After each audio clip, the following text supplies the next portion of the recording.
Good morning, everybody. How are we doing today? It's Wednesday in Minnesota, Upper Midwest, United States of America, 2021. Well, I got some new merchandise for sale for the Jazz Shepherd Coffee Shop, which is something I've been talking about for a while. We got some contractors coming by this week, do some bidding on a few things we need to get done, and inspectors coming by, so this will be a real test of the metal to see if this thing is feasible or not. We're excited about it, apprehensive, nervous, but we also think it's a real great opportunity to delve into the community, connect with more people, and ultimately to share jazz with people, and rhythm and blues and soul and just the great music of the last century. Kids need to know about it, and downloading and streaming, it's not the same as coming in, having a fruit smoothie and sitting here and listening to the Beatles with me. I'll get you excited about it. I'll get you excited about Thelonious Monk. I'll get you excited about Pink Floyd. I'll get you excited about the blues, the importance of reggae, the meaning behind the history and the culture and the developments in the music. It's all something that I think is a valuable asset to people in life. Music is a great companion, if not the greatest companion that I can think of. Without any hesitation, I can tell you, music's been my best friend through thick and thin. Friends let you down, family can be disappointing. Music will always be that voice of comfort if you allow it. It can be a source of distress as well if you dwell too much in the negative aspects of self-loathing and depression, which a lot of this music today seems to have a lot of that going on. It's not new. Kurt Cobain, of course, in the 90s was all about that self-loathing and teen angst. And of course that goes back to the punk movement, and as long as there's been teenagers, there's probably been teen angst, I'm sure. But music's such an important, valuable tool to my life, and if you want to help support this coffee shop getting open, we could use all the help we have. We're on a pretty tight budget. These t-shirts are available in the description below at my store. There's a number of different designs you can take a look at. There's hoodies. There's actually coffee cups, which I should show you real quick. The site I go through, Teespring, offers these, and so I got two different designs made up with the coffee cup and the record, and then with the sheep and the whole. Really happy with how those look. They are a little expensive. They're $16, which that's what they set the price at.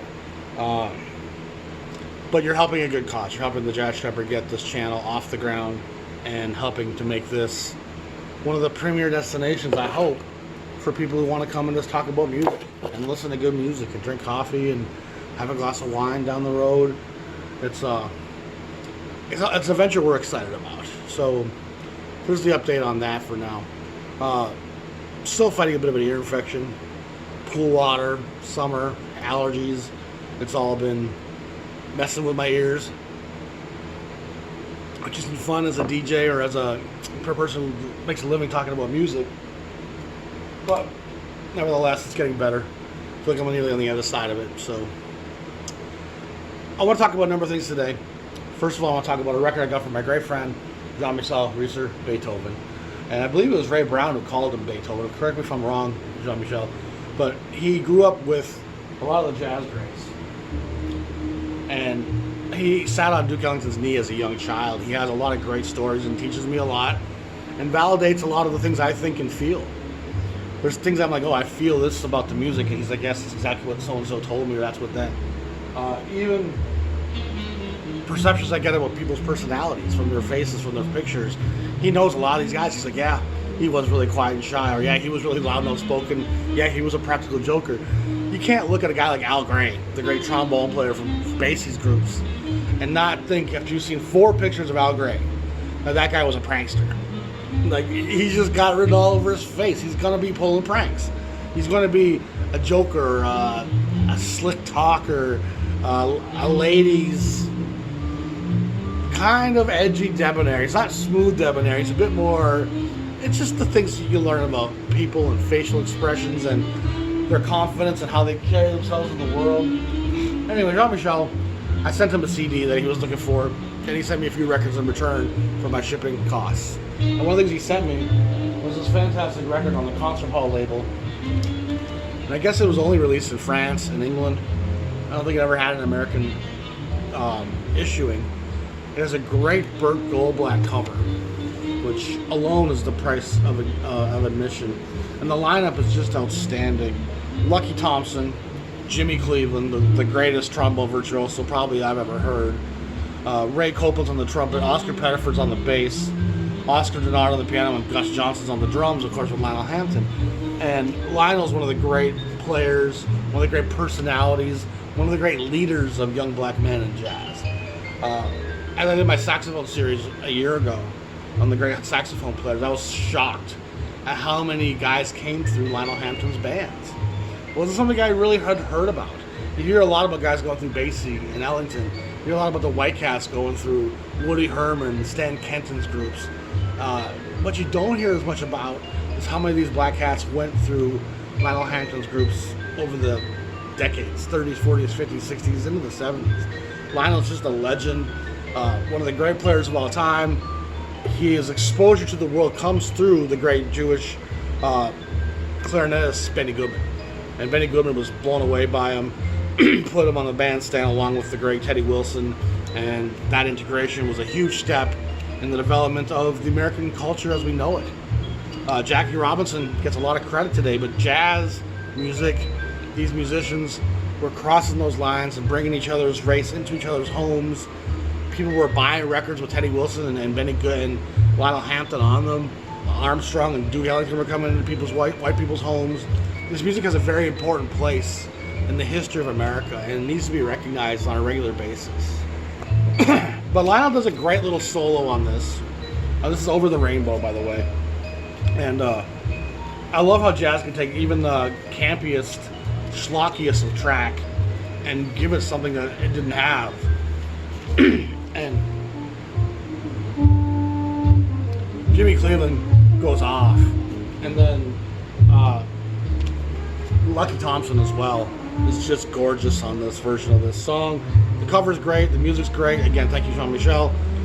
Really an outstanding session. The whole record is just veteran guys sounding and playing wonderfully. The next thing I want to talk about today in Jazz Notebook is collections. It's kind of billed as a Red Norvo session, but it's really not. It's really the four of them all get equal billing.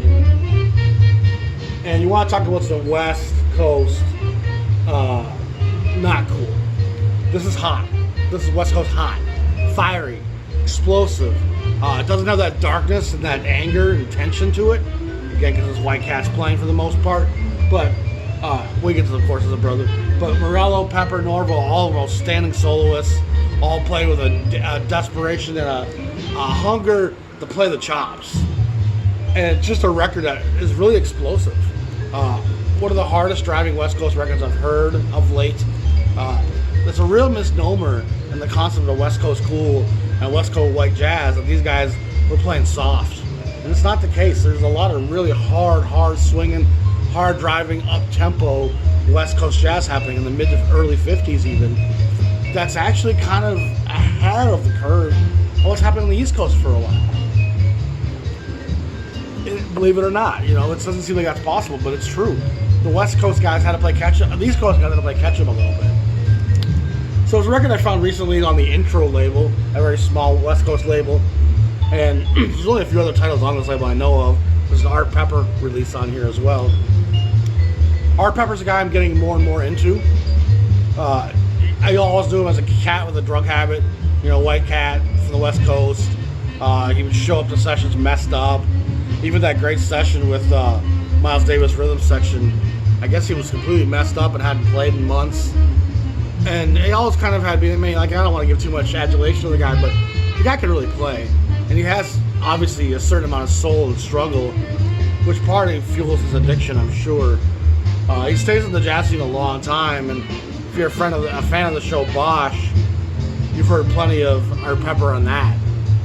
But he's in that lineage of some of the greats like a Dexter Gordon, but he plays a little bit more intense, a little bit more modern, and a little bit more on the edge. But when you hear him doing a ballad, Could be Ben Webster or Dexter Gordon at times. Great stuff. Really was impressed by this record. More so than I anticipated being. Now, I was just talking about the intensity and how Black Cats have an extra sense of desperation, a sense of, out of necessity, a compulsion to play with an aggression and a tension that's actually there to release tension. It's hard to quantify. It's something that you can feel at times, just like, ooh, there's it's serious. You know, I mean, it's dead serious at times. And that's what's kind of missing some of the White Cats. Is that it feels important. It feels like they're dead into it. But there's a darkness, a sense of feeling that I can sense at times that tells me, oh, those are probably White Cats, those are probably Black Cats. Am I wrong? Sometimes, yeah. Sometimes you get surprised. Like, oh, that's a brother playing that. That's some soft-ass brother. You know, he's they get a paycheck. And there's times when White Cats will fool you and play some dark shit. You're like, oh, that white dude's got some issues. I mean, like Chet Baker can give you some gut punches at times, even with that somber tone of his. But this is a great example of a West Coast guy who's playing with kind of a West Coast crew who we just talked about recently with that Katanga record on Pacific Records. Dupree Bolton. And this is, of course, Harold Land of Fox. And that's the original cover. You can see the little fox head right there. This was on Hi-Fi Jazz initially. Contemporary ended up buying it. And the Elmo Hope record as well. And those two records became kind of contemporary releases in a lot of people's minds, but they really are Hi-Fi Jazz records. And the lineup is outstanding with Herbie Lewis, Harold Land, Dupree Bolton, Elmo Hope, and Frank Butler. Frank Butler's an outstanding drummer. Elmo Hope's one of the most important pianists that people don't really know much about. The whole band's really outstanding. And Harold Land, of course, plays with Clifford Brown, Max Roach, 53, 54. And he's filling a chair in one of the most intense, forward-thinking groups in music. And he takes the chance to depart this group and go back out west and kind of delve into his own thing. And he, right off the bat, starts going to fairly avant-garde before it even exists. There's some pretty edgy, dark stuff on this record that will really hit you like a wave. Watch this.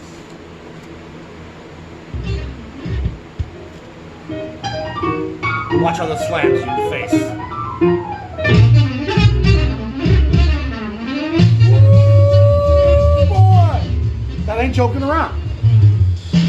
There's just a desperation and a hunger, a different source of fuel that adds a sense of nitro to that mix. That gasoline's explosive. And Harold Land is in his element here. And he no longer has to compete with Clifford and Max. And he's now kind of the star of the show. However, Bolton Dupree, he's just such an outstanding player. And Dupree Bolton is just one of those explosive talents that really, it's a shame we didn't get more from. I guess he tracks back to Oklahoma City, but his past is somewhat mysterious. Again, he's on that Katanga record. He's on a few other places, but it's very limited where we find him. And Bolton and Harold make an incredible mixture together here with this great rhythm section. And the original cover is fantastic. And it's not a label, Hi-Fi, really known for modern cutting-edge jazz. They're known for Arthur Lyman and those Hawaiian Taboo and all those kind of Volcano, Edge of the World, Pineapple Skirt Dresses kind of records. And they do delve in some stuff that's pretty modern jazz in 55, 56. By 57, 58, they're kind of really just doing that loungy West Coast stuff. But this was certainly a misnomer. And listen to the brightness here. That's Harold. Now we're going to watch Dupree come in.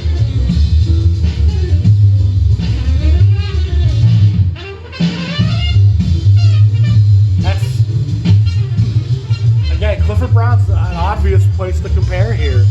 It is the era of Clifford Brown. His star has really ascended by 55, and he's really one of the prominent figures in the jazz landscape that the musicians especially were like, man, that guy's going to change the game. and his death really hit the musicians hard. His star hadn't really gotten to the public yet. And jazz, of course, was in the midst of a great decline anyway. But it was still, he was kind of seen as a hope for the future of jazz. And with Brown's passing, it's really a tough knell and sounding of the death bell. You know, it's just the directions jazz goes are usually all without the audience that it once had. And Clifford was a guy I think who could have retained some of jazz's audience. Miles Davis kind of ascends into the trumpet throne, and he does that through popularity more so than ability. And the other great players come along, like Bolton, like Booker Little, like Freddie Hubbard, who are just explosive players in the Clifford Brown, Dizzy Gillespie school. But it was just, the trumpet kind of goes into a slight recess. And there's not a lot of great trumpet players that come along in the 60s. You know, Woody Shaw comes to mind. We talked about this before. The saxophone really starts to take over. The organ comes to prominence. The sound of jazz in the 60s starts to change. The guitar becomes a fairly familiar sound in jazz circles with all the different guitar jazz players on the scene. For some reason, the trumpet seems to fall back in power, and the trombone had already done so. The trombone, which was a preeminent sound in jazz for decades. By the late 50s, there's only a few guys really killing it, and the trumpet soon kind of follows suit. Part of it was everybody wanted to honk like Coltrane. Everybody wanted to have that saxophone that had that language and vocabulary of shrieking and honking and making noises outside of the instrument's vocabulary that Coltrane really introduces.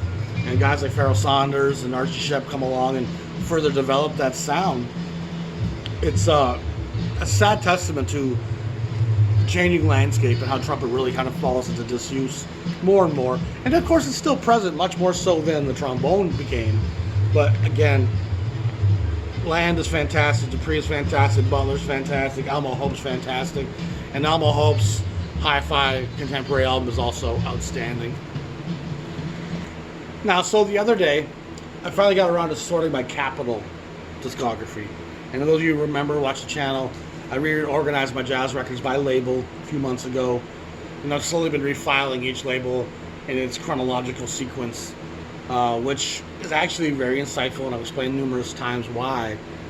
But the actual act of sorting a label and having 100 and some titles, 200, 300 titles in front of you, it's incredibly, you just grasp little things as you're going through it.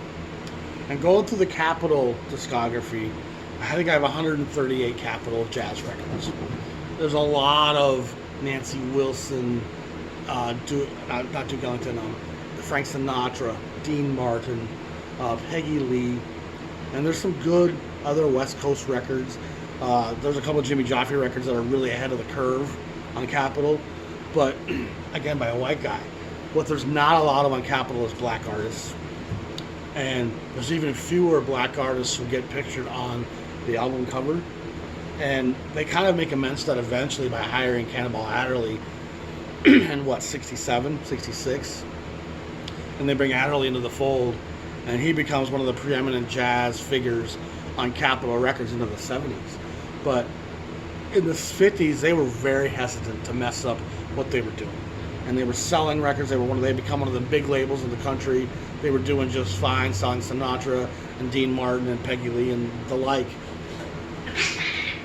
So they were certainly hesitant to mix up that cocktail by putting a bunch of black artists on, especially with album covers that feature black artists.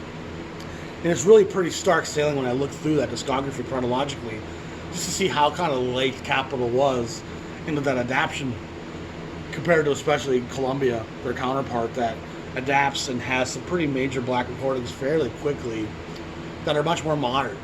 It's one thing to put out some Armstrong or some Ellington stuff from the 40s and thinking you're doing a black album. It's different putting out Art Blakey and the Jazz Messengers. You know, it's different putting out Miles Davis around midnight. These are records that are much more contemporary, modern, and Wu-Tang Clan-like for that day and that time in terms of how they were packaged and presented. And these were edgy black men. You know, these weren't just Nat King Cole singing Unforgettable. This was a different thing. Capitol does have a series of records that are really outstanding. And they launched about 53, 54, what's called the 6500 series. There's only 10, 12 titles in this series. And for the most part, these are all guys that have worked with Stan Kenton. And Kenton, of course, had the great West Coast groups and very modern, compositionally driven. A lot of great musicians came through Kenton's groups. And it leads Capitol to start the series calling Kenton Presents Jazz. And the first 6 or so are on 10-inch, and then actually sequences right into a couple of 12-inch LPs in the same sequence. This is 6500, the great Bill Holman. And Holman was a great arranger. He has a long career in jazz. If I recall, he ends up in the TV studios conducting television and film scores and adding jazz and other arrangements to film. But Holman was a very prominent figure in jazz in the mid-50s. He makes a number of really great records, a couple other at Capitol as well. But this 10-inch here at Capitol, this was their attempt at doing fairly modern, fairly unwatered down jazz. And it's still all white cats, you know. Bob Cooper, 6501, another great sax player of this era. And they all kind of have a similar look to them, which will change some as we near the LP era. This is Claude Williamson, who I'm a huge fan of. He has some great work on Bethlehem that I just adore. A very agile piano player with a very great feel, basically. It's about feel. And I love how he can be very dainty, he can be percussive, he can have flurries of sound. He also has a nice little pocket going. I really love Claude Williamson. This 10-inch is definitely worth finding. 6502. 6505, I think they skip 04, is the great Sal Salvador. Again, I'm a huge fan of jazz guitar, especially from the 50s. I just love jazz guitar in the 50s, where it is. There's no awful electronic tones and attempts to do distorted fills and leads. It's usually these clean, beautiful Gretsch and Gibson guitars being played in a very melodic sense. A lot of these guys have spent years being color and rhythm, and to be able to become lead players was exciting for them. And Sal Salvador is a great player, definitely worth looking for that one. Number 6506 is Boots Musuli, another great sax player from the same groupings, obviously. Another great player, Italian-American descent. 6506, great cover. Frank Rosolino, number 6507. And if you recall, I've talked about this before, talking about Bethlehem. A number of these guys made records at Bethlehem because Bethlehem opens up that West Coast office and it starts to recruit West Coast talent that didn't have recording contracts as leaders. And these guys made these one-offs at Capitol, but they were still available to make records. And so Rosolino, Williamson, these guys are making records at Bethlehem in the same time frame on 10-inch that are all outstanding. Rosolino's one of the great bone players. He kind of gets left out of some conversations at times when we're talking J.J. Johnson and Jimmy Cleveland and Curtis Fuller. Rosolino's an incredible player. He's got some of Al Gray's sense of using trombone to shape sound. He's also got a real viscosity and a clear tone and can really play fantastic solos. They now switched to the LP, probably 54 for Capitol. And this is Frank Rosolino, frankly speaking, 6509. You see they had a little cover, but the theme was still kind of the same. Still the same sequence. Another outstanding session. This is some of the best work Capitol does in the 50s. 6510. This is an awesome record. The great Serge Shaloff, Boston Blowout, just outstanding stuff. Kenton Presents, 6510. Awesome stuff. You can see the trees being blown over, the old Capitol logo. This is a serious record, and Shaloff's work is to be sought after. Number 6511 is Keys West, Claude Williamson. Another outstanding record by one of my favorite players, And these records aren't going to disappoint. You're not going to bring them home and think, oh, these are barely jazz. These are real jazz records made by great players who often didn't get the opportunity to exert this much freedom of expression. In the Kenton group even, the arrangements were very tight and precise. Everything had to be reproduced night after night in a very kind of finite way. And this was these guys getting to loosen their ties and open up their sleeves on their suit jackets and shirts, unbuckle a little bit, and let loose a little bit of real jazz that they were itching to do. And I think Bethlehem gave these guys also that opportunity, which is why a lot of them jumped at that chance. But this is Bob Cooper again, Shifting Winds, 3513. There's a 3512 by a name I can't think of right now. And there might be one other one after that as well that I haven't stumbled on yet. These won't cost you a lot. You can find these for $5 to $30, depending on condition, depending on the seller. And again, if you find a seller who has a KISS logo as their avatar, you want to dig deep in that guy's jazz section because he probably doesn't give no shits about his jazz records. He's just selling them because they came into his store. That avatar could give you a big hint. If he's got Bill Evans on there, he's not giving away none of his jazz stuff. He wants all of it to be sacred and valuable. If he's got Black Sabbath, you might want to take a look and see what he's got for jazz. You know what I mean? It's just an interesting little aside that I've noticed. It could give you a real indication of what this guy's price. And sometimes you can be just fooled. A guy might have KISS as his thing, and he has every record priced up because KISS collectibles are so valuable. He thinks everything's a collectible. I've seen some stores like that are just like the pricing. I don't know what people are thinking. I just don't. But anyway, so that's the great little series on the Capitol label. It was interesting going through the 138 titles I had. There's also 10 inches from Capitol that aren't on the 6500 series. They're just in the regular sequence. And there's some great stuff for that Joffrey, some Jerry Mulligan, some really good stuff. But these are kind of the most loose, let these guys rip records that Capitol does in that time frame. And if you listen to it compared to a lot of the kind of poppier, schlocky stuff, you'll see how wild and let loose these records kind of are. And remember, a lot of these guys are playing on a lot of the Capitol sessions. So a lot of even the poppier jazz sessions on Capitol have some of the best musicians in the world playing on them. And they'll often still give you great solos, great rhythms and grooves underneath. Even Peggy Lee, you'll get some fantastic jazz at times. And that leads me to one last thing I want to talk about is jazz singers are really at the whim of the arranger of the recording. And there's different ways to define what a jazz singer is. And my friend Ken McAuliffe always says, you know, it's about improvising on the melody and changing. And that's part of it. And only a few people can do that well, in my opinion.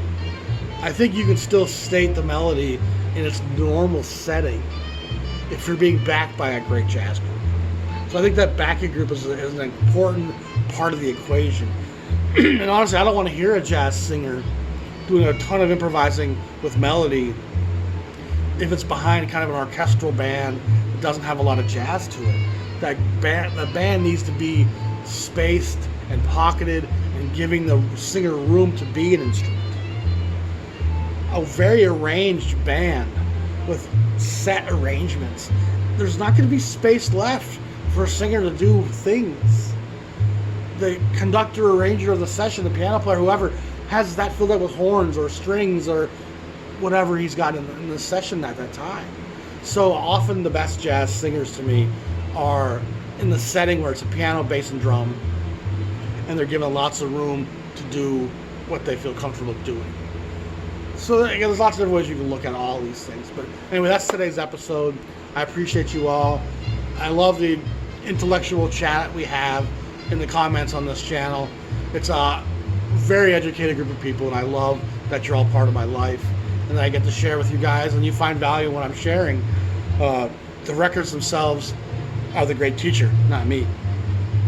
And I think even as a DJ, as I'm starting to look back and getting into that here, it's my records that are validating to people when they walk in.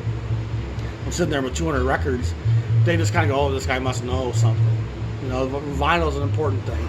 So y'all be safe. We'll talk to y'all soon. Check out the Patreon page if you want to support the channel. Or, of course, go to the merchandise store and grab some gear and help spread the word of the channel that way.